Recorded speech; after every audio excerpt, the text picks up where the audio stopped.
Hey everybody, this is Front Range Facts. I'm Anthony Meisner. And I'm Jim Marion. Welcome to our national update today. Yeah, we wanted to show you a little bit about where prices are from a price movement perspective. We've been seeing really high interest rates, and in this market, in this environment of higher interest rates, certainly the raw number of sales has been dropping. But to look at it from a perspective of price appreciation, well, if I can get my head out of the way for a second, you can see that basically around February we started to see a little bit of a positive price gain as the market started to get used to that shock of higher interest rates.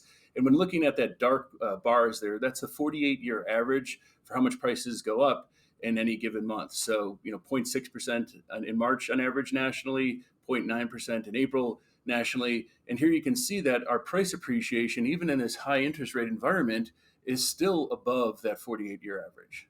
Yeah, I think this is a great sign for health for the market, right? Yeah. This is great news. Case-Shiller, data, so pretty solid information. All right, so take a look at this one. This is our year-end home forecast prices, and look at all the revisions. Wow, let's move from our heads to show really the other negative. people that. Look at this. Yes, we got. So these guys, AEI, who my head's in front of, yes, adjusted from a minus 20 to a 6% increase in forecast. So I don't know what they were doing to, It's smoking crack. Yes. But either way, it looks like about everybody is somewhere around that 3 to 6% total forecast for the year now, which is a really good sign because the original forecasts were all negative. It just shows the American Enterprise Institute is that one that just the wild swing. But I think Anthony and I both would probably say that Fannie Mae's got some great data. They're pretty right on. The bottom one, CoreLogic, also sees a lot of data. But we're right now probably at about 3%. Redfin pegs us in August at a 3% national increase, and they get to see all the raw sales data.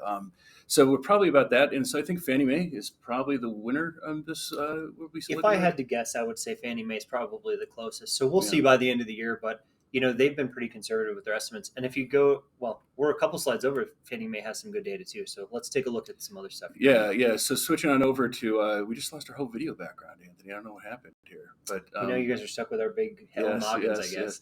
All right. So and then just kind of dives a little bit more into that price increase. So again, looking at Case-Shiller, FHA, FA, CoreLogic, clearly that same recovery in February that they noted in the other slide, we're starting to see here, aren't we, Anthony? Yeah, we are. So these are good, and that's truly a 0.7% increase in home sales price in that month. Yeah. Right. Yeah. So we really have gone through, what looked like a little bit of a slowdown, and now everybody's back on track to a little bit more normal behavior again. Absolutely. It's really good. So this is the one I was talking about with Fannie Mae. Fannie Mae seems to have it together with their interest rates a little bit better than the rest. So the MBA, I think, since it's the Mortgage Bankers Association, is very optimistic about rates coming down. But I would say, I'm going to move my head again because there it is.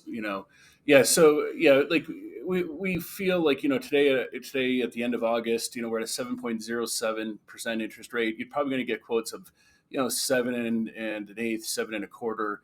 When it comes down to what you're actually seeing. So we're very pessimistic. We're going to get below 6.5 basically before the end of the year. So Fannie Mae probably the closest to reality, in that regard. I would say they're all about a half a point off of where we probably think they're going to be, just based off of our current environment. But when they make these predictions, they do this well ahead of time. So I would assume we'll see revised numbers next month again, where they're probably a little bit higher. But honestly, if we get down into the sixes or even 6.5, let's call it spring market of next year, I think that's probably a good case where we'll actually have a big increase in sales volume again. Yeah, and realtors and mortgage professionals, we need to be below 6 basically to really kind of see the market take off more. At least if you look at historical precedent. So. Absolutely. So it's looking like we probably will see that sometime end of 2024 or beginning of 2025. Yeah. So a little bit more of canned beans and hot dogs for a while. So let's give some perspective, Anthony, on where things are at with inflation. Well, this is a graph that goes back, basically 50 years. Basically all the policy changes that have taken place over the course of the last year have absolutely fixed the problem, right? Mm-hmm. We were at almost 9% inflation numbers back not that long ago, right? Beginning of the year. And so here we're dropped down to about 3% based on the historical norms. You can look by my head here, it's like in the 60s, right? So we're actually kind of in line or even below a lot of our historical norms for inflation. So Yeah, this is a good sign. we've had a target for like 20 years of like a 2% of inflation rate, right? The Fed has A had real this hard long-term time hitting policy, that. and I've been reading more and more economists are like 3% is actually pretty darn good. And when you look at 3.1, which is where kind of things are at, roughly, or even three, I think now. Historically, that's freaking pretty good. Seriously, look at the 90s. It was above 3% the entire time up until, the dot-com. Yeah. I mean, it's been pretty freaking healthy. And, even at 8.9, look how quickly it retreated. That is the quickest retreat of high, bump in interest rates out of any of these, periods of time. So that's that again too. Really, I think the Fed has dialed in. You can knock the government however you want, but they really do seem to know what they're doing a little bit more. Big data probably helping things out. Absolutely. What that means for home sales, though, is it means home sales are drastically reduced. So this year would be those dark blue lines. You can see how much that has come off over the last 2 years. But keep in mind that 2021 number, that was the most we've ever seen. Yeah. I mean, we're probably going to be under 2 million homes nationwide, about a third, 20 some percent less home sales than that peak, market when things are all said and done. We try to hit about 5 million homes on average a year. We're probably going to be at about 4-ish, million this year. We were at 6.5 million, I think, that, light gray bar. So quite a drastic change. We basically borrowed all the sales from this year for 2020. Yeah.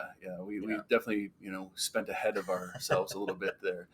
And then, looking at months inventory of homes. And so since we have a technical snafu and are blocking most of our slide today, we're basically looking at, roughly about a 10-year period of time, 12-year period of time. But, where Anthony's head is, that, big cone above him, is essentially where the market was at its worst in 2011. And from an inventory perspective, we are still very, very low. Nationally, we're in a seller's market. We're actually below 3.5 months of inventory here still.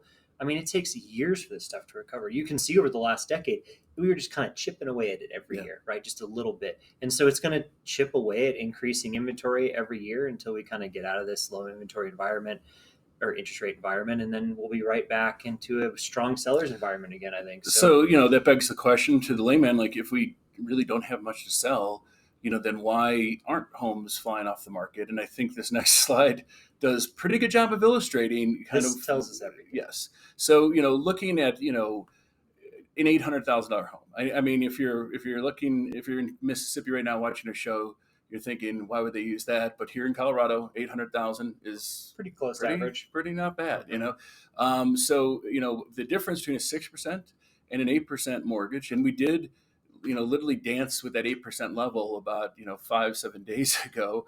You're looking at over $1,000 a month in payment, right? Difference. And this is like a 20% down conventional loan program kind of loan, right? So, I mean, if you're borrowing $800,000, it's expensive. Yes, it is. And this doesn't really take into account a lot of what we deal with here in Colorado when you're talking about, HOAs and all this other stuff on top of it. So, and the taxes have gone up quite a bit, 40%ish, for people. I mean, we're nowhere near where the East Coast is with the taxes, but I mean, you're basically just talking principal and interest here. So, I mean, home prices can get very expensive monthly. Yeah. It's jumped up quite a bit. And, the last thing we wanted to kind of show you from the national perspective is why Anthony and I are always going to be bullish about, real estate in general, but Colorado specifically. We are in a drastically underbuilt state. And the only thing, folks, restraining us right now is interest rates. So the second they go down, every lemming on there is going to jump off the cliff and be back into a buyer's market. Every lemming. Everybody back into buying, and they're going to be throwing money over asking price again. So this is a classic thing right here as to why you buy now, you suffer the rates that you saw, right here for the short term, eat canned soup for a few months to kind of get to the point. Seriously. Because you're going to be, seeing this, market. We are underbuilt. And what we mean by that is we have 697,000 homes built in the U.S., monthly seasonal adjusted. We have it needs to be 1.5 million. Yeah. And that even if we did 1.5 million, it'd take 13 years, it'd take 7 or 8 years to build us out of that low inventory market. Yeah, Colorado alone has been somewhere in the neighborhood of 100,000 homes underbuilt, 110,000 homes. It is 13 years. That's right. If we went up to 2 million, it would take 7 or 8 years. No, this is nationwide. Nationwide, if we hit 1.5 million homes built annually. It would take 13 years to build that deficit. That's insane. So we don't have good enough. News is the only place building enough homes is the South. So if you want to go to the South, you might be able to find a house for sale right now. You might. That's right. Because but here really in the nowhere West, else in the country. No, here in the West we're at 143,000, and then in the East Coast and the Midwest it's a fraction thereof. So no kidding. Drastically underbuilt. Buy your home. Don't worry about the interest rates. It's going to suck in the short term, but in the long term, you're getting out of the insanity of the market. So that is what we wanted to show you briefly on the national news. Thanks for joining us today. I'm Anthony Meisner with Land Title. You can always reach me at 303-968-9868 or ameisner@ltgc.com. Jim Marion, realtor here at Coldwell Banker, 303-548-0243, or you can shoot me an email to jim@ourcoloradohomes.com. And don't forget to stay tuned for also our statewide news and then also our local market update. Have a great one, folks. See you next time.